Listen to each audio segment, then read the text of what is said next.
27 BC, the Mediterranean Sea. The Romans call it Mare Nostrum, RC, and they mean it. At the height of its power, Rome controls 3.5 million square miles of territory, commands the most disciplined army on Earth, and runs a navy that has crushed every rival from Carthage to Egypt. Their warships, the trireme, the quinquereme, are engineering masterpieces of their age, rowed by hundreds of trained oarsmen and armed with one of the most effective naval weapons ever devised, the bronze ram. Nobody challenges Rome on the water.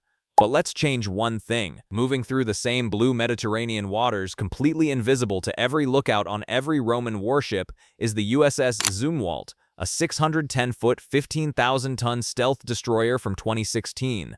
It has no sails, no oars, no ram. What it does have are weapons that would make Jupiter himself reconsider his life choices. So, what happens when the most advanced warship ever built sails into a sea that Rome thinks it owns? Let's find out. The USS Zumwalt is not a warship the Romans would recognize as a warship. Its hull slopes at angles designed to deflect radar, giving a 610-foot ship the signature of a small fishing vessel. To ancient eyes, it's essentially a ghost. It runs on 78 megawatts of power, moves at 30-plus knots in near silence, more than 4 times the speed of a Roman trireme at full sprint. What it carries ends the conversation entirely: 80 missile launch cells, 255mm gun systems firing rounds 80 miles away, and the Spy-3 radar, silently tracking hundreds of targets at once. In 27 BC, the Zoomwalt isn't just the most powerful thing on the Mediterranean. It is the most powerful thing that has ever existed anywhere on any body of water in the entire history of the world up to that point. Now, before we hand Rome their defeat speech, let's be fair. The Roman Navy isn't impressive by accident. They invented the corvus, a spiked boarding bridge that turned naval warfare from a ramming contest into a land battle on water, and used it to defeat Carthage, one of history's great naval powers, almost overnight. Roman naval doctrine is built around discipline, adaptability, and turning every problem into a Roman solution.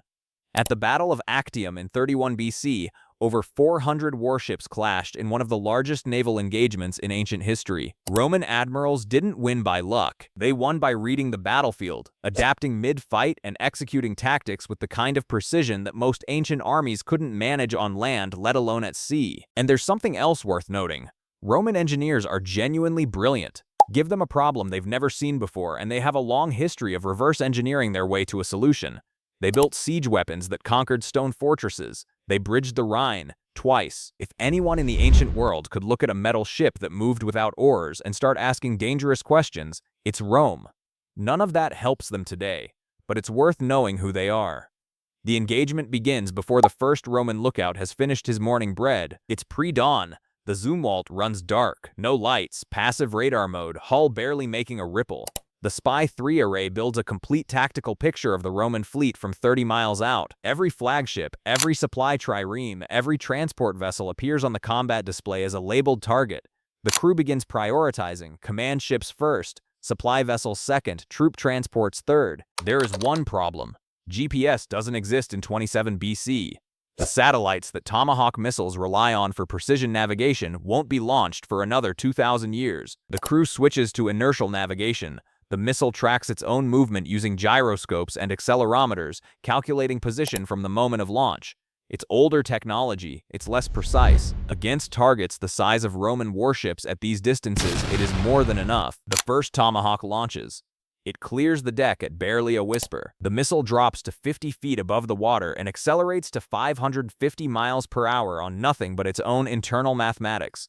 Gyroscopes spinning in the dark, doing calculations that won't be invented for another 15 centuries. There is no sound of approach. There is no warning. The warhead detonates against the Roman flagship's hull, and the resulting fireball lights up 4 miles of Mediterranean Sea. What this produces, on every Roman ship within sight, is something that has no name in Latin. An attack with no visible origin, no catapult arc, no approaching vessel, no warning shout from the lookouts. A ship, a flagship full of officers who have commanded fleets across the known world, simply ceases to exist. The Zoomwalt fires its first Tomahawk, then a second, then a third.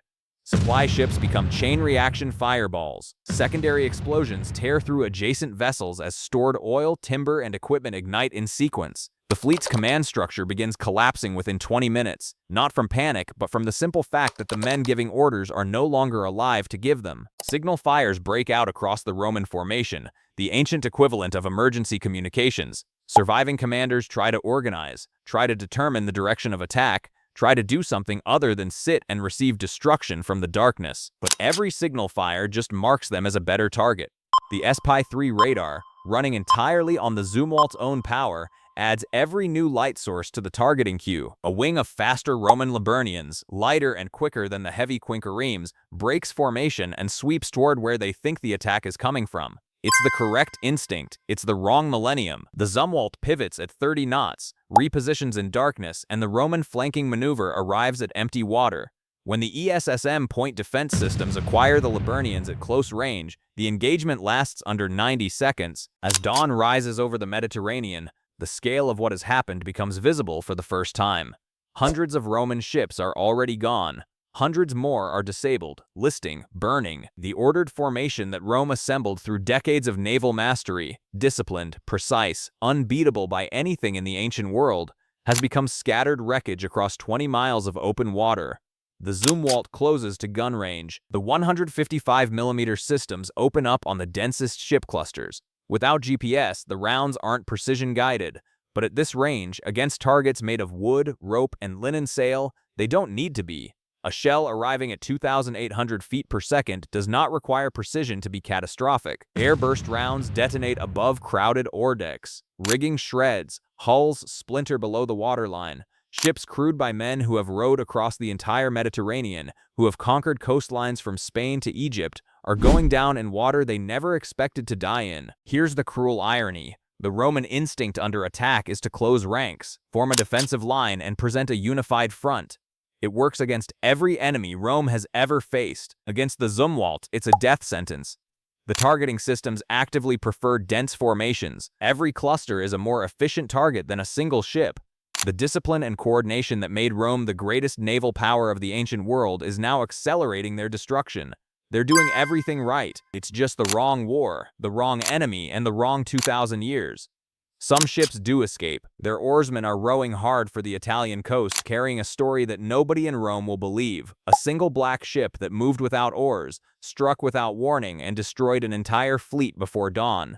Augustus Caesar will hear what happened. His engineers will receive reports and try to understand it in terms they have. A god's weapon, a sea monster.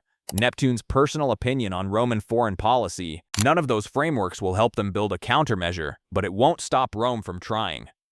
When the smoke finally clears over the Mediterranean, the greatest naval power of the ancient world has been reduced to floating timber and drifting oars across miles of open water. But Rome did what Rome always did. It rebuilt. It adapted. It came back. History is full of moments where a civilization encountered something it couldn't explain, and then, slowly, started figuring it out anyway. The Zoomwalt answers the tactical question with brutal finality. What Rome does next, that's a different story entirely.